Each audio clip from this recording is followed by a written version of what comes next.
नमस्कार दोस्तों, the exam 20 के इस यूट्यूब चैनल पर आप सभी का हार्दिक स्वागत है। दोस्तों, इस वीडियो में हम लोग नीति निर्देशक तत्व से संबंधित जितने भी इम्पोर्टेंट क्वेश्चंस एग्ज़ाम में बन सकते हैं उसको डिस्कस करेंगे।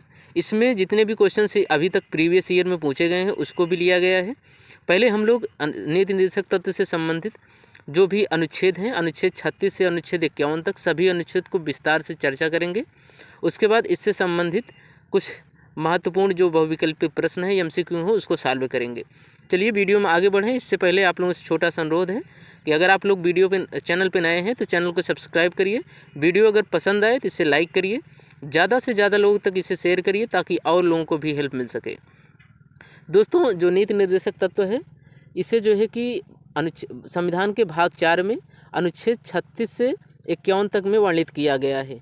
जो नीति निर्देशक तत्व है वो भारतीय संविधान में आयरलैंड के संविधान से लिया गया है।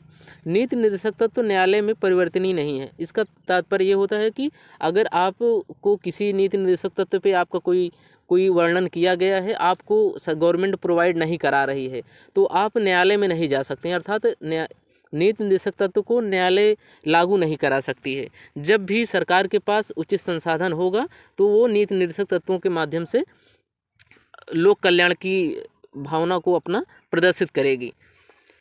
जो नीति निर्देशक तत्व का उद्देश्य है उसमें है पहला कि लोक कल्याणकारी राज्य की स्थापना करना, और दूसरा बात है कि आर्थिक सामाजिक लोकतंत्र की स्थापना करना।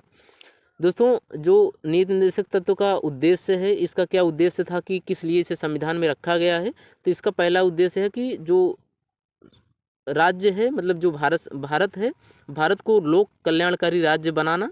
दूसरी बात यह है कि उसे आर्थिक और सामाजिक लोकतंत्र की स्थापना करना। और इसमें जो इसका महत्व है यह दर्शाता है कि यह सरकार को मार्गदर्शन देता है और जनता को सरकार के कार्यों को मूल्यांकन करने का एक आधार देता है। तो इसीलिए इसका नाम भी राज्य का नीति निर्देशक तत्व पड़ा हुआ है। राज्य को निर्देशित करता है संविधान कि राज्य के क्या कर्तव्य हैं, और जनता को सरकार के कार्यों को मूल्यांकन करने का एक आधार भी देता है। सबसे पहले हम लोग अनुच्छेद देखते हैं 36। अनुच्छेद 36 में राज्य की परिभाषा को वर्णित किया गया है, और अनुच्छेद 37 में ये बताया गया है कि जो राज्य के नीति निर्देशक तत्व हैं, जो नीति निर्देशक तत्व हैं वो न्यायालय में परिवर्तनीय नहीं है। अनुच्छेद 28 में दोस्तों यह बताया गया है सामाजिक, आर्थिक और राजनीतिक न्याय की बात अनुच्छेद 38 में की गई है। अनुच्छेद 39 में संसाधनों का उचित वितरण, स्त्री पुरुष के लिए समान कार्य के लिए समान वेतन। तो जो समान कार्य के लिए समान वेतन की बात है वो अनुच्छेद 39 में है, और संसाधनों के उचित वितरण की बात भी अनुच्छेद 39 में है। अनुच्छेद 39 का में समान न्याय एवं निःशुल्क विधिक सहायता प्राप्त करने का अधिकार है। ये 42वें संविधान संशोधन अधिनियम 1976 द्वारा संविधान में जोड़ा गया है। नेक्स्ट देखते हैं दोस्तों अनुच्छेद 40। कई बार एग्जाम्स में क्वेश्चन पूछा गया है। अनुच्छेद 40 जो है कि ग्राम पंचायत से संबंधित है। ग्राम पंचायतों के गठन का प्रावधान अनुच्छेद 40 करता है। अनुच्छेद 41 में कुछ विशेष दशाओं में कार्य प्राप्त करने, शिक्षा और लोक सहायता प्राप्त करने का अधिकार नागरिकों को मिला हुआ है। अनुच्छेद 42 में कार्य ये बताया गया कि जो कार्य मिले वो न्याय संगत हो, दशा मानवीय हो और प्रसूति सहायता की वहाँ पर व्यवस्था हो। अनुच्छेद 43 में निर्वाह मजदूरी, कुटीर उद्योग को बढ़ावा देने की बात की गई है अनुच्छेद 43 में।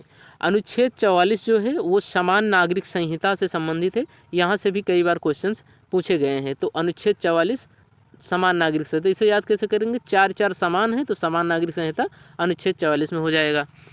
अनुच्छेद 45 देखते हैं दोस्तों।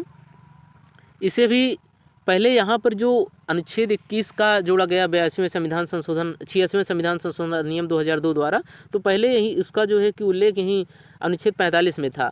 तो बाद में जो है कि ये अनुच्छेद 45 खाली हो गया तो इसको 86वें संविधान संशोधन अधिनियम 2002 द्वारा जोड़ा गया। इसमें ये कहा गया कि 6 वर्ष से कम उम्र के बच्चों के लिए शिक्षा और स्वास्थ्य की व्यवस्था सरकार करे। अनुच्छेद 46 में SC ST अनुसूचित जाति अनुसूचित जनजाति के शिक्षा और सामाजिक हित का प्रावधान की बात अनुच्छेद 46 में की गई है। अनुच्छेद 47 बताता है कि मद्य निषेध, पोषाहार तथा स्वास्थ्य को बेहतर करे, सरकार को यह निर्देश मिला है अनुच्छेद 47 में। अनुच्छेद 48 में कृषि, पशुपालन, दुधारू पशु का विकास करें सरकार। अनुच्छेद 48 का में पर्यावरण के संरक्षण का प्रावधान किया गया है, इसे 42वें संविधान संशोधन अधिनियम 1976 द्वारा जोड़ा गया। अनुच्छेद 49 में दोस्तों ये भी अनुच्छेद 48, अनुच्छेद 44, अनुच्छेद 40 और अनुच्छेद 49, 50, 51 बहुत इंपॉर्टेंट, कई बार क्वेश्चन पूछे जाते हैं इससे। तो अनुच्छेद 49 में राष्ट्रीय महत्व के स्मारक के संरक्षण की बात कही गई है। अनुच्छेद 50 में कार्यपालिका न्यायपालिका के पृथक्करण की बात कही गई है अनुच्छेद 50 में। अनुच्छेद 51 में अंतर्राष्ट्रीय शांति सुरक्षा की अभिवृद्धि की बात की गई है, अंतर्राष्ट्रीय शांति सुरक्षा की अभिवृद्धि की बात की गई है। तो दोस्तों इसमें जो इम्पोर्टेंट अनुच्छेद है, अगर आपको नीति निर्देशक तत्व से कुछ भी नहीं याद है तो कम से कम अनुच्छेद 37, अनुच्छेद 39 का, अनुच्छेद 40, अनुच्छेद 44, अनुच्छेद 42, अनुच्छेद 45 और अनुच्छेद 49, 50, 51 ये तो याद होने बहुत ही ज़रूरी हैं। चलिए अब नीति निर्देशक तत्व से संबंधित जो इम्पोर्टेंट क्वेश्चन है उसे देख लेते हैं। सबसे पहला क्वेश्चन है, भारतीय संविधान में राज्य के नीति निर्देशक तत्व कहाँ से ग्रहण किए गए हैं? ऑप्शन है Germany, option B Ireland, option C पूर्व सोवियत संघ से, ऑप्शन डी ऑस्ट्रेलिया से। तो इसका सही जवाब हो जाएगा दोस्तों आयरलैंड। आयरलैंड से ही राज्य के नीति निर्देशक तत्व को भारतीय संविधान में ग्रहण किया गया है। नेक्स्ट क्वेश्चन है दोस्तों, राज्य के नीति निर्देशक तत्वों का उल्लेख भारतीय संविधान के किस भाग में किया गया है? ऑप्शन ए भाग 2, ऑप्शन बी भाग 3, ऑप्शन सी भाग 4, ऑप्शन डी भाग 4 का। तो इसका राइट आंसर हो जाएगा दोस्तों ऑप्शन सी। ऑप्शन सी अर्थात भाग 4। भाग 4 में ही राज्य के नीति निर्देशक तत्वों का उल्लेख किया गया है, जबकि अनुच्छेद भाग 2 में नागरिकता, भाग 3 में मौलिक अधिकार, भाग 4 में राज्य के नीति निर्देशक तत्व और भाग 4 का में मौलिक कर्तव्यों को वर्णन किया गया है। नेक्स्ट क्वेश्चन है दोस्तों, भारतीय संविधान के किस अनुच्छेद में राज्य के नीति निर्देशक तत्वों को रखा गया है? ऑप्शन ए अनुच्छेद 12 से 35, ऑप्शन बी अनुच्छेद 34 से 48, ऑप्शन सी अनुच्छेद 36 से 51, ऑप्शन डी अनुच्छेद 5 से 11। तो इसका राइट आंसर हो जाएगा ऑप्शन सी। अनुच्छेद 36 से 51 के मध्य भारतीय संविधान में राज्य के नीति निर्देशक तत्वों को रखा गया है, जबकि अनुच्छेद 12 से 35 के मध्य मौलिक अधिकार को और अनुच्छेद 5 से 11 के मध्य नागरिकता के अधिकार को रखा गया है संविधान में। नेक्स्ट क्वेश्चन है दोस्तों, संविधान में राज्य के नीति निर्देशक तत्वों को शामिल करने का क्या उद्देश्य है? ऑप्शन है राजनीतिक लोकतंत्र की स्थापना करना, ऑप्शन बी सामाजिक लोकतंत्र की स्थापना करना, ऑप्शन सी सामाजिक आर्थिक लोकतंत्र की स्थापना करना, ऑप्शन डी आर्थिक लोकतंत्र की स्थापना करना। दोस्तों इसका सही जवाब हो जाएगा ऑप्शन सी, सामाजिक आर्थिक लोकतंत्र की स्थापना करना राज्य के नीति निर्देशक तत्वों का उद्देश्य है। नेक्स्ट क्वेश्चन है, भारतीय संविधान का कौन सा अंग समाजवादी व्यवस्था स्थापित करने की घोषणा करता है? ऑप्शन ए मूल अधिकार, ऑप्शन बी मूल कर्तव्य, ऑप्शन सी नीति निर्देशक तत्व, ऑप्शन डी नागरिकता। तो दोस्तों इसका सही जवाब हो जाएगा ऑप्शन सी, नीति निर्देशक तत्व। नीति निर्देशक तत्व में ही समाजवादी व्यवस्था स्थापित करने की घोषणा की जाती है। नेक्स्ट क्वेश्चन है, नीति निर्देशक सिद्धांत हैं? ऑप्शन ए वाद योग, ऑप्शन बी वाद योग नहीं, ऑप्शन सी मौलिक अधिकार, ऑप्शन डी मौलिक कर्तव्य। दोस्तों इसका सही जवाब हो जाएगा ऑप्शन बी। ऑप्शन बी वाद योग नहीं, अर्थात अनुच्छेद 37 बताता है कि जो नीति निर्देशक तत्व है वो न्यायालय में परिवर्तनीय नहीं है, अर्थात वाद योग नहीं है। नेक्स्ट क्वेश्चन है, भारत के किस राज्य में समान नागरिक संहिता लागू की गई है? Option A Bihar, option B Kerala, option C Tamil Nadu, option D Goa. तो इसका सही जवाब हो जाएगा दोस्तों ऑप्शन डी गोवा। गोवा में समान नागरिक संहिता लागू है। समान नागरिक संहिता किस अनुच्छेद में वर्णित है? तो अनुच्छेद 44 में। नेक्स्ट क्वेश्चन है, राज्य के नीति निर्देशक सिद्धांतों के अनुसार किस आयु तक के बच्चों को निःशुल्क एवं अनिवार्य शिक्षा देने की सलाह दी गई है? ऑप्शन ए 14 वर्ष, ऑप्शन बी 15 वर्ष, ऑप्शन सी 16 वर्ष, ऑप्शन डी 17 वर्ष। इसका सही जवाब हो जाएगा दोस्तों ऑप्शन ए 14 वर्ष। 14 वर्ष तक के बच्चों को विधिक जो है कि नीति निर्देशक तत्व में जो है कि निःशुल्क एवं अनिवार्य शिक्षा मुहैया कराने की सलाह दी गई है। नेक्स्ट क्वेश्चन है दोस्तों, समान न्याय एवं निःशुल्क विधिक सहायता का प्रावधान संविधान के किस अनुच्छेद में वर्णित है? ऑप्शन ए अनुच्छेद 37, ऑप्शन बी अनुच्छेद 39 से, ऑप्शन सी अनुच्छेद 40, ऑप्शन डी अनुच्छेद 44। दोस्तों इसका सही जवाब हो जाएगा ऑप्शन बी अनुच्छेद 39 से। अनुच्छेद 39 ए में ही निःशुल्क विधिक सहायता और समान न्याय की बात कही गई है। जबकि अनुच्छेद 37 में बताया गया है कि जो नीति निर्देशक तत्व हैं वो न्यायालय में परिवर्तनीय नहीं है। और अनुच्छेद 40 में ग्राम पंचायतों के गठन की बात की गई है।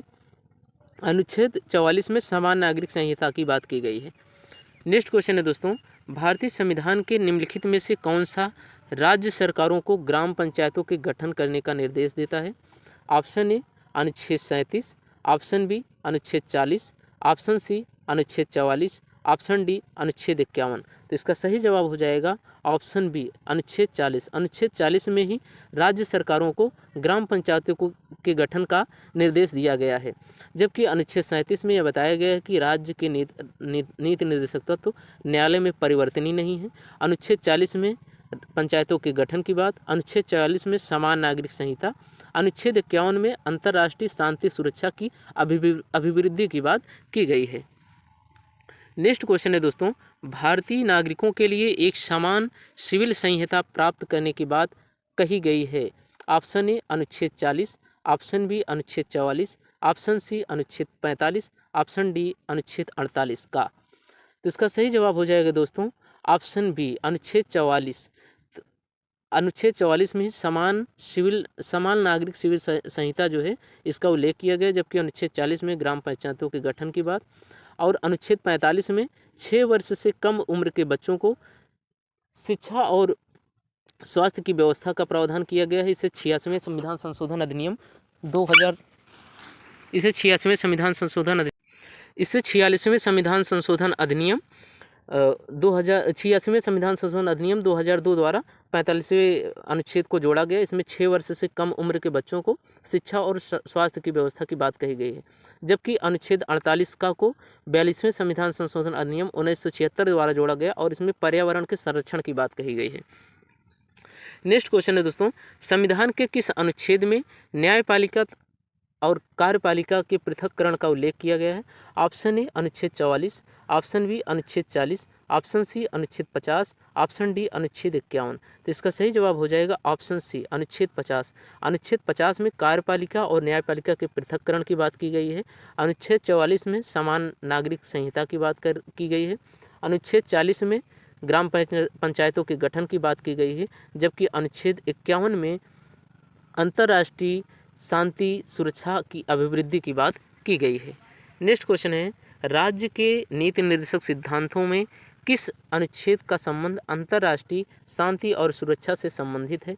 ऑप्शन ए अनुच्छेद 49, ऑप्शन बी अनुच्छेद 51, ऑप्शन सी अनुच्छेद 50, ऑप्शन डी अनुच्छेद 41। तो इसका सही जवाब हो जाएगा दोस्तों ऑप्शन बी अनुच्छेद 51। अनुच्छेद 51 अंतर्राष्ट्रीय शांति सुरक्षा से संबंधित है। जबकि अनुच्छेद 49 राष्ट्रीय महत्व के स्मारकों के संरक्षण की बात करता है। अनुच्छेद 50 कार्यपालिका और न्यायपालिका के पृथक्करण की बात करता है। अनुच्छेद 41 कुछ विशेष दशाओं में काम पाने, शिक्षा प्राप्त करने और लोक सहायता प्राप्त करने का अधिकार प्रदान करता है। नेक्स्ट क्वेश्चन है दोस्तों, भारतीय संविधान के किस अनुच्छेद द्वारा निम्न दुर्बल वर्ग को शिक्षा संबंधी सुरक्षा प्रदान की गई है? ऑप्शन ए अनुच्छेद 45, ऑप्शन बी अनुच्छेद 46, ऑप्शन सी अनुच्छेद 47, ऑप्शन डी अनुच्छेद 48 का। तो दोस्तों इसका सही जवाब हो जाएगा ऑप्शन बी अनुच्छेद 46। अनुच्छेद 46 में ही SC ST जो अनुसूचित जाति अनुसूचित जनजाति के लोगों को जो है उनके शिक्षा और सामाजिक हित के संरक्षण की बात अनुच्छेद 46 में की गई है। जबकि अनुच्छेद 45 में 6 वर्ष से कम उम्र के बच्चों को शिक्षा और स्वास्थ्य की बात की गई है। और अनुच्छेद 48 का में पर्यावरण के संरक्षण की बात कही गई है। नेक्स्ट क्वेश्चन दोस्तों, काम करने के अधिकार को राज्य के नीति निर्देशक तत्व में निम्नलिखित में से किस अनुच्छेद के अंतर्गत रखा गया है? ऑप्शन ए अनुच्छेद 37, ऑप्शन बी अनुच्छेद 38, ऑप्शन सी अनुच्छेद 41, ऑप्शन डी अनुच्छेद 40। तो इसका सही जवाब हो जाएगा ऑप्शन सी अनुच्छेद 41। अनुच्छेद 41 में ही बताया गया है कि व्यक्तियों को कुछ विशेष दशा में कार्य प्राप्त करने, शिक्षा प्राप्त करने और लोक सहायता प्राप्त करने का अधिकार है। नेक्स्ट क्वेश्चन है दोस्तों, निम्नलिखित में से कौन राज्य के नीति निर्देशक सिद्धांतों में सम्मिलित नहीं है? ऑप्शन ए मद्य निषेध, ऑप्शन बी काम का अधिकार, ऑप्शन सी समान कार्य के लिए समान वेतन, ऑप्शन डी सूचना का अधिकार। तो इसका सही जवाब हो जाएगा ऑप्शन डी, सूचना का अधिकार अधिनियम 2005। ये नीति निर्देशक तत्व में संबंधित नहीं है, जबकि समान कार्य के लिए समान वेतन ये भी नीति निर्देशक तत्व से है, और काम का अधिकार और मद्य निषेध भी नीति निर्देशक तत्व से संबंधित है। नेक्स्ट क्वेश्चन है दोस्तों, ये यहाँ का लास्ट क्वेश्चन था नीति निर्देशक तत्व से संबंधित। जितने भी क्वेश्चन थे ये लास्ट क्वेश्चन थे। आशा करते हैं आप लोगों को वीडियो पसंद आया होगा। वीडियो अगर पसंद आया हो तो इसे लाइक करिए और ज़्यादा से ज़्यादा लोगों तक इसे शेयर करिए। अगर चैनल पर नए हों तो चैनल को सब्सक्राइब जरूर करिए। Thanks watching this video.